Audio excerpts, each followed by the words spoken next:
And here's I will show you how to remove the camera from your iPhone lock screen. In order to remove camera from your lock screen, you have to update your iPhone to iOS 18 or newer version. So let's go to our settings and tapping on General, Software Update. And here, make sure you have updated your iPhone to iOS 18 or newer version. Now let's go to our lock screen. Long press on an empty space. Tap on Customize.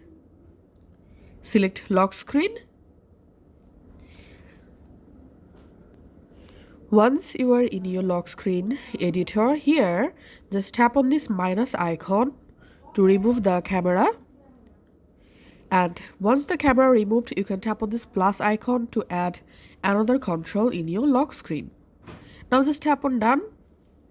And now here, as you can see, I've successfully removed the camera from my iPhone lock screen.